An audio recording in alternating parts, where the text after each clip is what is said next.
Tema današnjeg videa je šta sijati u decembru i koje presadnice pripremiti. Tajne uspješnog vrta čak i zimi.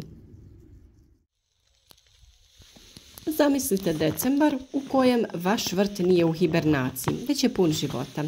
Možda mislite da je sve stalo dok ne stigne proljeće, ali postoji čarobna formula koja može vaš vrt održati aktivnim tokom najhladnijeg mjeseca u godini.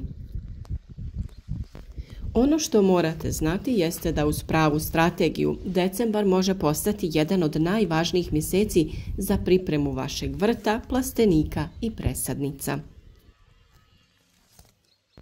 Do kraja ovog videa otkriti ćete ne samo koje biljke sijati, već i trik koji će vašim sadnicama dati prednosti za proljetnu berbu.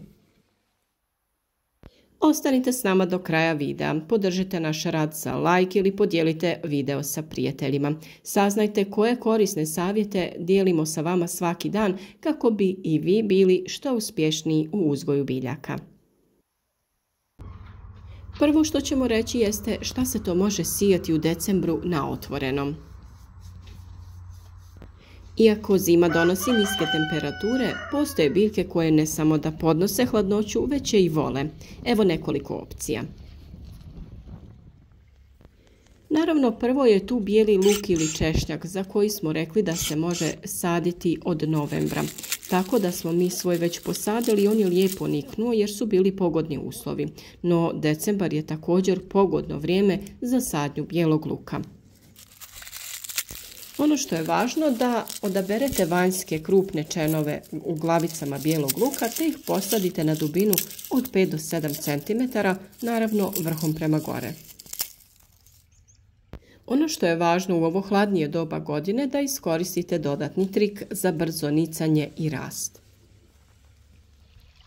Nešto što smo vam već davno preporučili u našim video savjetima jeste potapanje čenova bijelog luka u otopini pepela i vode kako bi osigurali hranjiva za njegov jak rast te zaštitu od štetnika.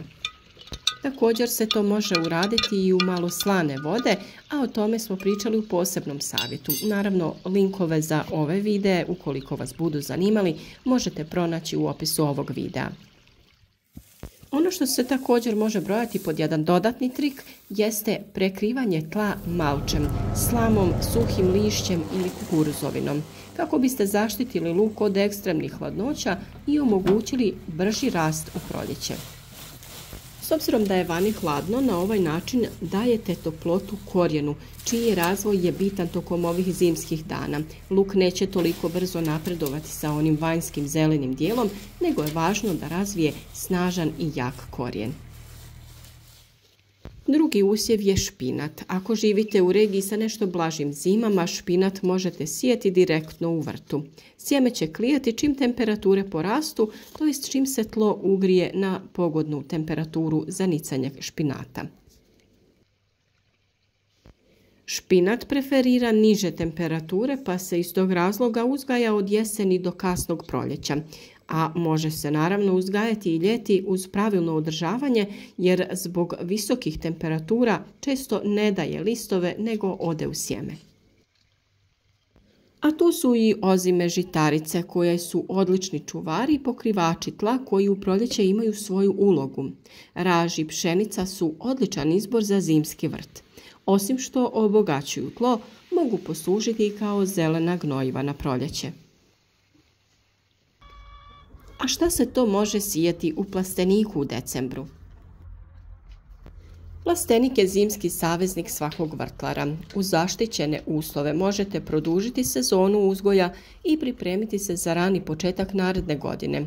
Vrlo je važno iskoristiti ovu priliku. Prve biljke su rukola i matovilac. One brzo klijaju i odlično uspijevaju u plasteniku. Za svega nekoliko sedmica možete uživati u svježim salatama. Tu su i razne vrste zelene salate koje također lijepo napreduju u plastenicima tokom zime. Kod ovakvih listnatih zelenih biljaka prednost je ta što uvijek možete brati vanjske listove i konzumirati ih, a osnovu biljke ostaviti da se dalje razvija. Tu je i mrkva i slično korijenasto povrće poput peršina i celera koje također u ovo vrijeme možemo posijati i očekivati da lijepo napreduju, ali im moramo osigurati mjesto koje će moći zauzimati malo duže vremena. Tako da važno je da birate sorte koje brzo rastu, to jest imaju kraću vegetaciju kako bi ranije oslobodili mjesto za druge kulture. Taj podatak pronađite na poleđini pakiranja sjemena. Sijte u redovima ostavljajući dovoljno prostora za razvoj korijena. Rotkvica je također idealna za uzgoj u plasteniku u ovo doba godine i mi ju sijemo u određenim razmacima kroz cijelu zimu. Svako 15 do 20 dana sijemo sjeme, a u međuvremenu beremo one koje su dozrele. Ovo je naime biljka koja je gotovo nezahtjevna, a plastenik joj pruža idealne uslove čak i tokom zime. Važno je sijati je sa pravim razmakom kako bi se njen korijen, zbog kojeg je i uzgajamo, mogao lijepo razvijati. Obećali smo vam na početku videa i jedan trik za dodatni poticaj rasta biljaka u plasteniku. S obzirom da tokom sunčanih dana temperatura unutra dosta poraste, iskoristite to. Postavite plastične boce napunjene vodom oko sadnica. Tokom dana voda će upiti sunčevu toplinu, a noću će je ispuštati, održavajući temperaturu stabilnijom. A ukoliko želite da budete korak ispred, decembar je savršeno vrijeme za pripremu presadnica. Ovo nije samo praktično, to je ključ uspjeha za bogatu proljetnu berbu. No ne radi se tu o uzgoju svih presadnica jer za neke biljke koje su toploljubive još uvijek nije vrijeme. Pripremite presadnice raznih biljaka u posudama ili kontejnerima za presadnice kako bi rano krenuli sa sadnjom u vrtu. Prva je blitva koja je jednostavna za uzgoj, otporna je, brzo klija i dobro podnosi hladnoću, pa je savršena za pripremu presadnica. Sijte je u plitke posude sa bogatim supstratom. Iako nije potrebno da se uzgaja kao presadnica, sa ovim ćete biti korak ispred i moći, kada se za to stvore pogodni uslovi, odmah da ju posadite na otvoreno u vrt. Kao i blitva, špinac se također može uzgajati direktnom sjetvom u vrtu, no uzgoj presadnica u kontroliranim uslovima ubrzati će rast i osigurati raniju berbu. Također je tu i salata koja se može sijeti direktno u tlo na otvorenom, a možete preduhitriti vrijeme i posijati je u kontejnere kako bi imali presadnice koje ćete saditi direktno u vrt. Sijte sorte poput kristalke ili puterice. Salata klija već na nižim temperaturama i brzo raste u plastenicima, tako da ovaj postupak mora biti uspješan. A za kraj tu su i karfiol i brokula. Obje ove kupusnjače zahtijevaju duži period rasta, pa je njihova priprema u decembru idealna. Nakon nicanja držite presadnice na svjetlom i prohladnom mjestu kako biste spriječili izduživanje biljaka. I ono što morate znati jeste kada pripremate presadnice trebate koristiti prozirnu foliju za prekrivanje posuda dok biljke ne proklijaju. Možete koristiti bilo kakve najlone ili vrećice. Ova jednostavna tehnika stvara efekt mini plastenika i ubrzava klijanje. Ukoliko imate prostora, napravite i mini klijalište prema našim uputama koje smo već podijelili, a link za sve koje zanima biti će u opisu ovog videa. I sada ono što ste čekali, postoji još jedan trik koji će vašim biljkama osigurati zdraviji rast i bolji prinos. Kada sijete sjeme, prije sijanja ga namočite u topao čaj od kamilice barem na pola sata, a može i duže. Ova metoda ne samo da omekšava sjemensku ljusku i ubrzava klijanje, već i pruža prirodnu zaštitu od gljivičnih oboljenja. Naravno da ćemo o tome dosta govoriti u narednom periodu, pa ostanite s nama i ne propustite ni jedan važan savjet.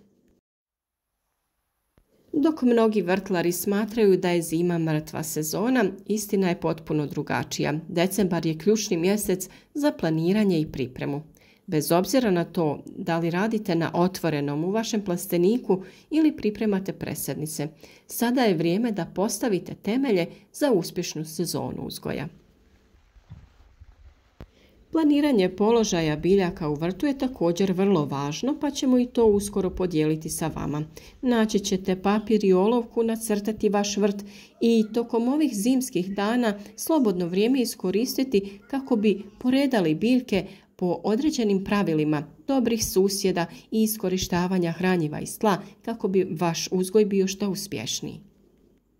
Kroz naše video savjete naravno dobit ćete sve potrebne informacije i možete tako napraviti sliku kako bi to u stvari trebalo izgledati. Budite uspješni, na prirodan način se izborite sa izazovima uzgoja uz pravilno planiranje i ostale korake koji su neophodni. Mi smo tu sa vama u svemu tome da vam pomognemo. U komentarima nam postavite sva vaša pitanja i dajte prijedloge tema za naredni period kako bi vam što više olakšali ovaj cijeli proces. Zapamtite, vrtlarstvo nije samo rad, to je svojevrsna umjetnost i strast. Iskoristite ove savjete i trikove kako biste zimu pretvorili u period produktivnosti, jer prava tajna uspjeha u vrtu nije samo znanje, već i spremnost da uvijek učite i isprobavate nove stvari. I koji od ovih savjeta ćete prvo primijeniti?